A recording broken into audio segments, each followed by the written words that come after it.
Hi guys, நாம இன்னைக்கு பார்க்க போறது ஒரு கடலோர நகரத்துல ஒரு பழைய லைட் ஹவுஸ் இருக்கு.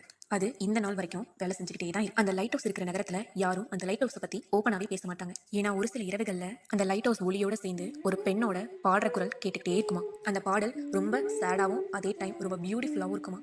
கேட்கறவங்களுக்கு தான் என்ன பண்றேனே தெரியாம அந்த பாட்டு வர சத்தம், அதாவது அந்த லைட் ஹவுஸை நோக்கி நடந்து போயிட்டு இருப்பாங்களாம். அந்த கடல்ல மீன் பிடிக்கிற மீனவர்கள் சொல்றாங்க, அது பழங்காலத்து கிரியேச்சர் சைரனோ இல்ல அதை விட பழங்காலத்து கிரியேச்சர் கடல் கனியோ கிடையாது. அந்த ரெண்டும் உருவாக்குறதுக்கு முன்னாடி இருந்த ஒரு பழமையான கிரியேச்சர் இப்ப வரைக்கும் அந்த லைட் ஹவுஸ் கிட்ட வந்து பாடிக்கிட்டு இருக்கு அப்படின்னு அவங்க நம்பிட்டு இருக்காங்க. அதுவும் அந்த பழமையான கிரியேச்சர் வர்றப்போ அந்த கடலோட அலைகள் ரொம்ப அமைதியா இருக்கும். அந்த கடலோட அலைகள் சத்தமே சுத்தமா கேட்காது. ஜிபிஎஸ்ல அந்த சி ரேடார் லெவல் ரொம்ப ரொம்ப கம்மியா இருக்கும். அது வரது யாராலையும் கண்டுபிடிக்க முடியாது. அதனாலேயே நிறைய மீனவர்களும் அங்க வாழ்ற சில பொதுமக்களும் நிறைய பேர் காணாம போறதா சொல்லப்படுது. அடுத்து காணாம போறவங்களை தேடுற முயற்சியில ஈடுபடுற போலீஸ்க்கு ஒண்ணு காமனா கிடைக்கும்.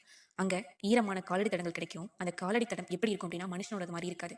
கால் விரல்கள் வந்து ரொம்ப நீளமா இருக்கும். ரொம்ப ஜிஜாண்டிக்கான ஒரு ஃபுட் பிரிண்டா இருக்கும். அதுலயும் விசித்திரம் என்ன அப்படின்னா, அந்த கால் தடங்கள் கடலுக்கு உள்ள இருந்து கரையை நோக்கி நடந்து வர மாதிரி இருக்குமே தவிர மறுபடியும் கடலுக்குள்ள போற மாதிரி எந்த ஒரு ஃபுட் பிரிண்ட்டுமே கிடையாது. அதை நினைச்சு மக்கள் இன்னும் பயந்து போனாங்க. அதுவும் காஸ்ட் கார்டு ரெக்கார்ட்ல சில மிஸ்ஸிங் கேசஸ் இருக்கு.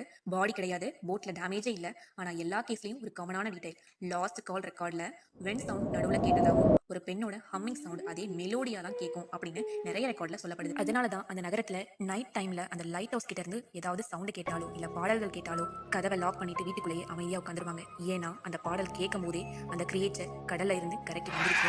இந்த மாதிரி மைஸ்டீரியஸ் ஸ்டோரி உங்களுக்காக நான் சொல்றேன். நம்ம சேனலை மறக்காம சப்ஸ்கிரைப் பண்ணிக்கோங்க. தேங்க்யூ.